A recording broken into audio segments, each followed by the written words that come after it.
आपको इस वीडियो में जो है सैस्कैचुअन रीजना हाईवे 1 की कुछ फुटेज जो है आपको इस वीडियो में दिखा रहे हैं। वो क्लोज है हाईवे 1। आपको जो है स्नो स्ट्रॉम सैस्कैचुअन के हवाले से फुटेज दिखा रहे हैं। रेजिना से सैस्कैचुअन रीजना हाईवे पे स्नो की क्या सूरत हाल है आपको जो इस वीडियो में दिखा रहे हैं। अपडेट के लिए मेरे चैनल हम को विजिट करें ताकि आपको अपनी बने वाली अपडेट जो है वो मेरे चैनल से मिलती रहे। तो कुछ फुटेज जो है ये आप देख सकते हैं। स्नो की क्या सूरत हाल है। बहुत ज़्यादा स्नो फॉल जो है वो हुई है सैस्कैचुअन में। तो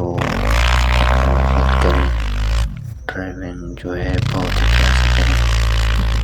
गाड़ियाँ जो है बहुत ज़्यादा स्नो की वजह से हाईवे पे स्लिपिंग का मसला है। तो इसलिए जो है तो न रखें।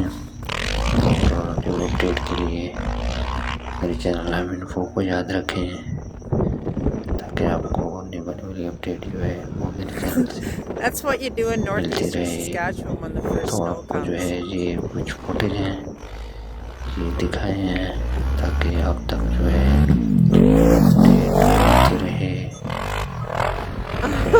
Heading to Tisdale and this guy's just giving her in the ditch, so I thought, you know what? Everybody needs to see this. ताकि आपको जो है बने वाली अपडेट स्नो की। थैंक यू वाइदा जो फुटेज आपको रीजनल से फुटेज दिखाए जा रहे हैं। तो वीडियो को जो है एंड तक देखिएगा।